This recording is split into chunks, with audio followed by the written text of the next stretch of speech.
ఈరోజు మనము తెల్ల గల్జేరు కూర ఫ్రై చేద్దాము. తెల్ల గల్జేరు కూర చూపించాను కదా ఇంతకుముందు మీకు ఒకసారి. ఇది మా టెర్రస్ గార్డెన్లో వచ్చిందనమాట. చూడండి ఇలా ఉంటుంది తెల్ల గల్జేరు కూర. ఇది తెల్ల గల్జేరు కూర కావాల్సినవి ఉల్లిపాయలు, కొంచెం ఉల్లిపాయలు ఎక్కువ తీసుకుందాం మనము.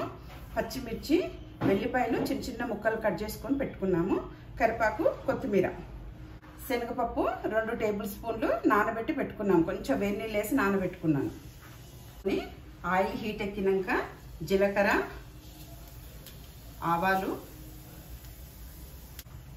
ఎండుమిర్చి. మనకి ఇంట్లో జీలకర్ర ఆవాలన్నీ ఉంటాయి కదా, అందుకే నేను చెప్పట్లేదు అవన్నీ. నేను మనకు కావాల్సిన ఏంటో అవే చెప్తున్నాను, అన్నీ చెప్పకుండా. చూడండి ఇది కొంచెం వేడి కాగానే కొంచెం వెల్లిపాయలు ఉన్నాయి కదా, వెల్లిపాయలు వేసుకుందాం. వెల్లిపాయలు, పచ్చిమిర్చి కూడా, కరివేపాకు. రోజు నేను కొంచెం కరివేపాకులాగా మునగాకు కూడా వేస్తాను తాలింపులో వేస్తే ఏంటంటే అది వేగుతుంది కదా, మనకు మంచిగా ఉంటుంది అనమాట. పచ్చి వాసన అనేది ఉండదు, అది వగరగా ఉండదు. నూనెలో వేగేసరికి అది మంచిగా టేస్టీగా వస్తుంది అనమాట. కరివేపాకు ఉన్నట్టే ఉంటుంది. కూరని మనం ఎలా గుర్తుపట్టాలంటే, ఇది కాడలు ఇట్లా ఉంటాయి, గ్రీన్ షేడ్లో ఉంటాయి. ఇవి ఆకులు ఇట్లా రౌండ్గా ఉండి గ్రీన్ ఉంటాయి. ఎర్రది కూడా ఉంటుంది. మీకు తెలియడానికే ఇది నేను చూపిద్దామని పక్కన పెట్టాను. చూడండి ఇలా ఉంటుంది. ఇది పిచ్చి మొక్కల్లాగా మన తోటలో మొలుస్తుంది అది, కానీ మనం అది అనుకోవద్దు. అది ఏ కూర అనేది కనిపెట్టుకొని మనం గమనించుకోవాలి. ఇట్లా కొద్దిగా కాగానే ఉల్లిపాయలు వేసుకుందాం. కొద్దిగా ఇది దోరగా ఫ్రై కానిద్దాం. కొంచెం ఎరుపు రుణాలు వచ్చే వరకు దీన్ని వేయించుదాం.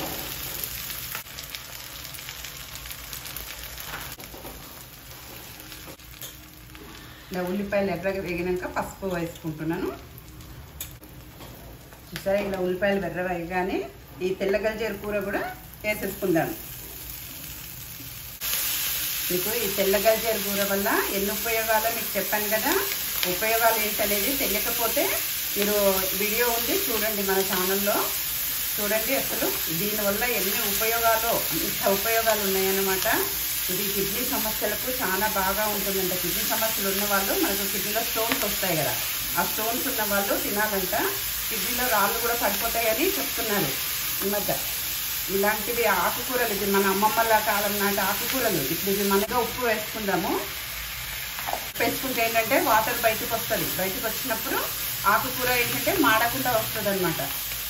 చూడండి ఇలా మనకు ఇట్లా కొంచెము ఒక 3-4 మినిట్స్ కాగానే కూర ఇలా అయిపోతుంది కదా. అప్పుడు మనం శనగపప్పు నానబెట్టుకున్నాం కదా, ఆ శనగపప్పు వేసేద్దాం.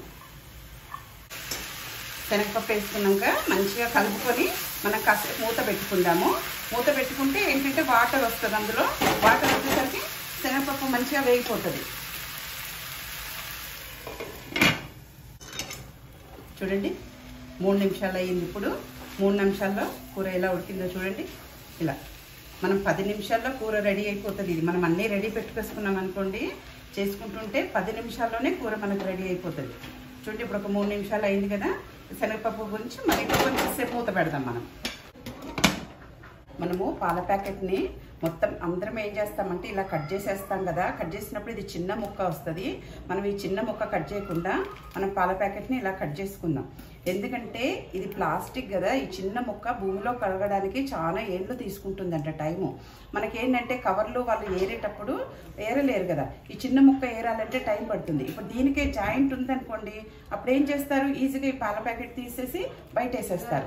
అప్పుడు ఏంటంటే మనము మధ్యలో ఒకసారి ఇలా మూత తీసి కలుపుదాము. కలిపితే శనగపప్పు కిందికి పైకి అవుతుంది కదా, మంచిగా ఉడుకుతుంది. మనం శనగపప్పు ఒక 10 నిమిషాలే నానబెడతాం, ఎక్కువ నానబెట్టాం కదా, అందుకనేసి ఇలా అనమాట. కొంచెం సేపు మళ్ళీ మూత పెట్టేసుకుందాం. మనము మూత పెట్టేసుకొని దీన్ని మళ్ళీ ఒక 2 నిమిషాలు ఉడకబెట్టుకుందాం. చూసారా, మనకు మొత్తము 6 నిమిషాల్లో ఇలా వచ్చేసింది కూర అంతా దగ్గరికి. ఇప్పుడు శనగపప్పు కూడా మనకు ఆల్మోస్ట్ ఉడికిపోయి ఉంటుంది. ఇప్పుడు మనం ఇలా ఉన్నప్పుడు కొద్దిగా కారము, మనం ఇందాక కొంచెం పచ్చిమిరపకాయలు వేసుకున్నాం కదా, ఇలా మనకు ఎంత ఇష్టమో అంత. మీరు కారం ఎంత తింటారో దాన్ని బట్టి రుచికి సరిపడినంత కారం వేసుకోండి. నేనైతే 3 స్పూన్లు వేస్తున్నాను. మీరు కూడా ప్లాస్టిక్ తగ్గించాలంటే ఇలాంటి చెక్క స్పూన్లు వాడండి. కొద్దిగా ఉప్పు, కొద్దిగా ఎండు కొబ్బరి ఒక 2 స్పూన్లు.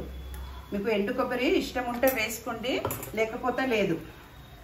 నేను వేస్తాను, మీరు మాత్రం అది మీ ఇష్టము. మీకు వద్దనుకుంటే అది వేయకండి, వేయకున్నా బాగుంటుంది. కాకపోతే కొబ్బరి వేస్తే ఏమిటంటే కొంచెం విడివిడిగా వస్తుంది, ఆకుకూర అంటుకోకుండా ఉంటుంది అనమాట. అందుకని నేను ఇలా వేస్తాను. ఏం చూసారా ఎంత మంచి కలర్ వస్తుందో ఆకుకూర. చూడండి, శనగపప్పు, తెల్ల గల్జేరు, దీన్ని బర్రె బచ్చల్లి అంటారంట. దీన్ని పునర్నవ అంటే ఇది పునర్జన్మనిస్తుందని మరి చెప్తున్నారు. కాదరాలి వాళ్ళు ఉన్నారు కదా వాళ్ళు, కానీ మరి ఎంతవరకు నిజమో నాకు తెలియదు అది. కానీ దీనివల్ల మాత్రం చాలా ఉపయోగాలు మాత్రం ఖచ్చితంగా ఉన్నాయి. మళ్ళీ ఇంకొక 2 మినిట్స్ మనము పెట్టుకుందాం. మూత పెట్టడం వల్ల ఉపయోగం ఏంటంటే, మూత పెట్టినప్పుడు మనకు వాటర్ వస్తుంది కదా, వాటర్ అంతా అందులోకి దిగుతుంది అనమాట. అప్పుడు మన కూర మాడకుండా మెల్లగా ఆవిరి పైన ఉడుకుతుంది.